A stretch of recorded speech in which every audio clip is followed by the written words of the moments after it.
ትግራይ ከፖለቲካ ውጥረት እንድትወጣና በክልሉ ዘላቂ ሰላም እንዲሰፍን ሰላም ፈላጊ ኃይሎች ድምጻቸውን እያሰሙ ቆይቷል። በተለይ የክልሉ ተወላጅ ወጣቶች ጦርነት ይብቃ፣ ሰላም ይስፈን ሲሉ ተደጋጋሚ ጥሪዎችን እያቀረቡ ይገኛል። ላለፉት ዓመታት በትግራይ ክልል የዘለቀውን የፖለቲካ አለመረጋጋትና የሰላም እጦት እልባት ያገኝ ዘንድ የክልሉ ተወላጆች የተለያዩ ንቅናቄዎችን በማቋቋም ጭምር እንቅስቃሴዎችን እያደረጉ ነው። በክልሉ ቀድሞ በነበረውና አሁንም ባለው ግጭት ግንባር ቀደም ገፈት ቀማሽ የሆነው ወጣቱ ክልሉን ዳግም ወደ ሰላምና ልማት ለመመለስ ጥረት ያደረገ ይገኛል። በትግራይ ክልል ያለውን ፖለቲካዊ ውጥረት ለማርገብ እንዲሁም ዘላቂ ሰላም ለማስፈንና ክልሉን ዳግም ወደ ልማት ለመመለስ ዓላማን በማንገብ የተቋቋመውና በርካታ ወጣቶችን በአባልነት ያቀፈው የትግራይ የሰላም ለውጥ ምክር ቤት የመጀመሪያ ምስረታ ጉባኤውን በአዲስ አበባ ማካሄዱም ይታወሳል። ህገወጡ የህወሓት ቡድን በክልሉ በአሁኑ ወቅት እያደረገ ያለው እንቅስቃሴ ትግራይን ዳግም ወደ ፖለቲካ፣ ማህበራዊና ኢኮኖሚያዊ ቀውስ የሚያስገባ መሆኑን የትግራይ የሰላም ለውጥ ምክር ቤት አባላት ለጣቢያችን ኤንቢሲ ኢትዮጵያ ገልጿል። ከውጭ ኃይሎች ጋር ጥምረት በመፍጠር የጦርነት ቅስቀሳዎችን እያደረገ የሚገኘው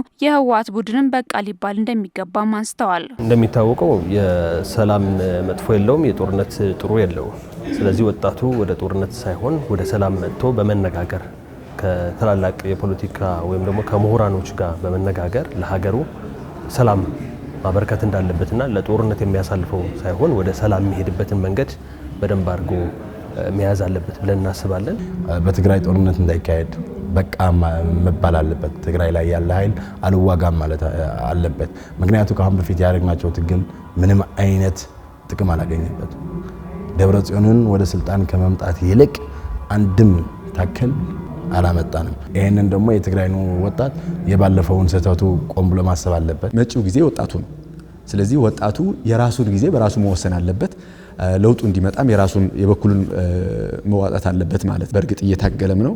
ከዛ በላይም ኃይሉን ጨምሮ መታገልና የዓላማ እንዲሳካ ማድረግ አለበት የሚል ሀሳብ አለ። በአሁኑ ወቅት ህወሓት በፕሪቶሪያ ስምምነት አማካኝነት ከተመሰረተው ጊዜያዊ አስተዳደር የነጠቀ የአመራር ሹመትን መስርቷል። ይህ እንቅስቃሴም ክልሉን ወደ ዳግም ግጭት ሊያስገባ የሚችል እንዲሁም በክልሉ ሰላም ለማስፈን በመንቀሳቀስ ላይ የነበሩትን አካላት እየገፋ መሆኑ ተነስቷል። የሰላም ለውጥ ፈላጊዎች ከክልሉ ተገፍተው መውጣታቸውን የገለጹት አባላቶቹ ዘላቂ ሰላምን ለማስፈን እየተንቀሳቀሱ የሚገኙ አካላት በፌዴራል መንግስት ጭምር መደገፍ እንደሚገባቸው አንስተዋል። አብዛኛው የለውጥ ፈላጊ ኦልሞስት የሰላምና ለውጥ ድምጾች በሙሉ ከትግራይ እንዲወጡ ተደርጓል ማለት ይቻላል። ደን ያ ኃይል መጥቶ እዚህ ሆኖ ነው እየታገለ ያለው። የሰላም ኃይልም ከትግራይ ወደ አፋር ወደ ድንበሮች ወደ አማራና ትግራይ ክልል ድንበሮች ወጥቶ ነው እየታገለ ያለው። የሰላምና ለውጥ እንቅስቃሴው መደገፍ አለበት። ሁሉም ኃይሎች ኢቭን የኢትዮጵያ መንግስት ብቻም ሳይሆን ውጭ ያሉትም ኢቭን ዲፕሎማቲክ ኮሚኒቲም የሰላምና ለውጡ እንቅስቃሴ ግቡ እንዲመታ ማገዝ አለባቸው ይላል። ለሰላም ቅድሚያ እየሰጠን ያለው ሰላም ፈልጎ ከትግራይም ሸሽቶ ግማሹ ሀራ መሬት ገብተዋል በሚሊተሪ ለመታገል፣ ግማሹ ደግሞ ወደ መሀል ሀገር መጥቶ የሰላሙን አማራጮችን እየተጠቀመ ማህበረሰቡ ዳግም ወደ ጥፋት እንዳይሄድ ለማዕከላዊ መንግስት አስፈላጊውን የሆነ ኮሚኒኬሽን እያደረገ ነው ብለን እናስባለን። ስለዚህ ይህን ደግሞ ሌሎች የኢትዮጵያ ህዝቦች ይህንን አይቶ ተመልክቶ ከኛ ጎን ሆነው ትግራይን መልሶ መገንባት ላይ ሰላም እንድታገኝ የሁሉም ኢትዮጵያዊ ኃላፊነት ነው ብዬ ነው ማምነው። የትግራይን ህዝብ ማህበራዊ፣ ኢኮኖሚያዊና ፖለቲካዊ ጥያቄዎች ተመልሰው ዳግም ክልሉ ወደ ሰላምና ልማት ለማሸጋገር ወጣቶች ከምን ጊዜውም በላይ ኃላፊነት እንዳለባቸው ተነስቷል። ወጣቱ የትግራይን ህዝብ ስቃይ ያራዘመ የሚገኘውን የተወሰኑ ግለሰቦች ስብስብ ቡድን መጠቀሚያ ከመሆን በመቆጠብ በተደራጀ መልኩ ለሰላምና ልማት መንቀሳቀስ እንደሚጠበቅበት ተመላክቷል። የትግራይ ወጣት እንደሌላው የኢትዮጵያ ወጣት ነው። ኢትዮጵያ አዲስ አበባ ላይ ያለው ልማት በወጣቱ እየተሰራ ያለው ልማት ነው ብለን እናምናለን። የትግራይ ወጣትም ወደ ልማት ቢሄድ ትግራይን መቀየር ይችላል፣ አፍሪካን መቀየር ይችላል፣ ኦር ኢትዮጵያን መቀየር ይችላል ብለን ስለምናስብ ይህንን ደግሞ ወጣቱ ራሱን በማሰብና በመገንዘብ ከጥፋት ኃይሉ ጋር ከመሰለፍ ይልቅ ወደ ሰላምና ራሱን ማዳን አለበት የሚል መልእክት ማስተላለፍ እንፈልጋለን። ወጣቱ ትግሉን የራሱ አድርጎ መታገል መቻል አለበት። በዚህ መንገድ ጊዜ እየረዘመ ከሄደ ወጣቱ እኮ ተበትኖ እየጠፋ ነው። ሞስት ስደት ላይ ባህር ላይ ምናምን የሚጠፋው እኮ ቁጥር የለው።